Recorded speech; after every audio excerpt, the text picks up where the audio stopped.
short history of ITF Taekwondo. So although there's been many myths and legends about the origins and history of martial arts, it's generally accepted that it has been being introduced by an Indian monk called Bodhidharma. He reputedly traveled from an Indian monastery to China, instructing in the areas of Buddhism, and during his visit he introduced Buddhist monks in the Shaolin temple to a form of mental and physical conditioning and training involving a set of 18 postures. These are similar to the Tai Chi moves, and they are imitating temple idols. As a result, these monks became formidable fighters, and their style later became as the Shaolin Kung Fu style. As Buddhism became increasingly popular in other parts of China, like the Philippines, Thailand, Indonesia, Korea, and Japan, an increased interaction between these countries allowed for some comparison and further development of their fighting styles, and also variations of styles became apparent for obvious reasons, because you meet with different people, you try out different things. Korean fighting styles can be historically traced back many hundreds of years for the three major kingdoms of Korea: Silla, Goguryeo,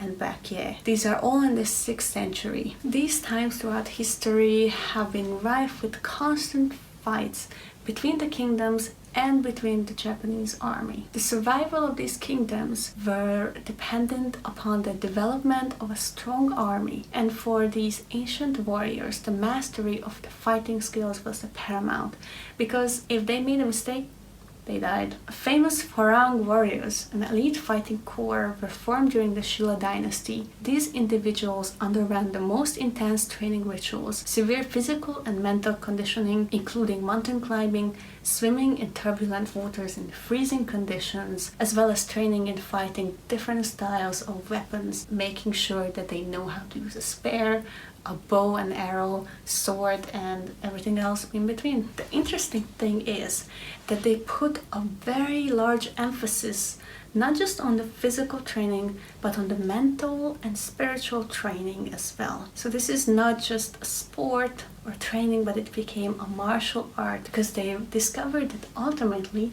the mastery of the body is the direct result of mastering one's mind. Each soldier followed the strict Hwarang code. These are the following: be loyal to your king, be obedient to your parents, be honorable to your friends, never retreat in battle, make a just kill. They are the legendary Hwarang warriors. They gained great respect over the most bitter enemies, because even they knew that these elite soldiers are something different. Because of the dominance of the Hwarang elite warriors, the Silla Dynasty, which was the smallest in the three kingdoms, became the most powerful. The arts of Taekkyeon and Sobagi flourished during the Goguryeo dynasty. And after the defeat of the Silla kingdom, during these times, training the Taekkyeon was compulsory for all soldiers, and perfecting them was the only way of being promoted through the ranks. Soldiers had to prove their mastery at an annual competition at the Taekkyeon temple. Major governmental positions were determined by performance in these fighting skills. Over the next thousands of years, martial arts generally became less promoted in Korea for some reason, apart from their military uses. Finally, in 1909, the Japanese occupation of Korea happened. Practice of martial arts by Koreans were forbidden by the Japanese. The only major survivor of this catastrophe was Taekkyeon. With much training carried out in secret, many Koreans made their way to foreign lands during these times, where they could test their art against other styles, including karate, jiu-jitsu, judo, kung fu, tai chi, and so on. This enabled them to improve their own style and figure out what works against the opponent and what doesn't. This also helped to gain different perspective about the styles and figure out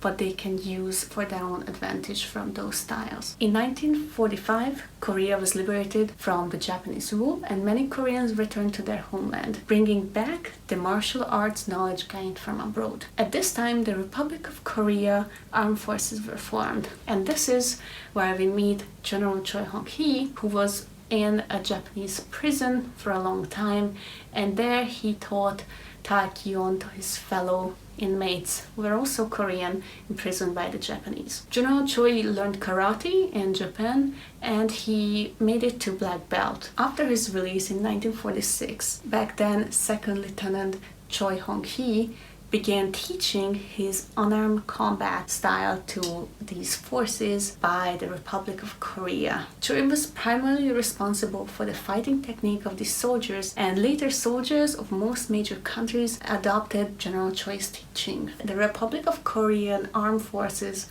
were taught by Choi Hong-hee, and he mixed not just the karate, but the Taekkyeon knowledge. He had many demonstration teams, and they were always led by Choi, and they later became famous for their amazing skill display by spreading the art across the world, first initially in Vietnam and Malaysia and other Asian areas. Many famous Taekwondo masters of today were part of these demonstration teams, or they learned from the people who were on those demonstration teams. And then in 1955, there was a whole panel of politicians, historians, instructors, and most notably General Choi Hong-hee decided to name this art as Taekwondo to represent Korea's national martial art. So Taekwondo means the way of the hand and foot, or the art of the hand and the foot, or the way of the punching and kicking, depending on what you use. So Taekwoon-Do. And the way we write it in ITF Taekwondo is Taekwon-Do. So General Choi is credited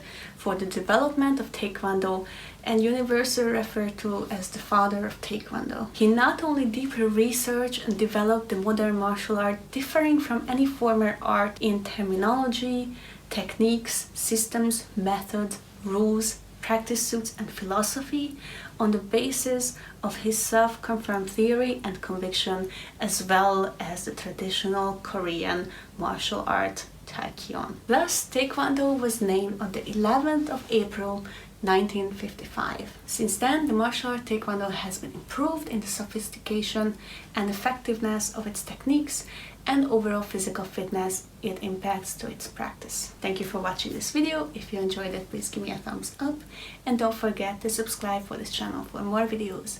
See you on the next one. Taekwon.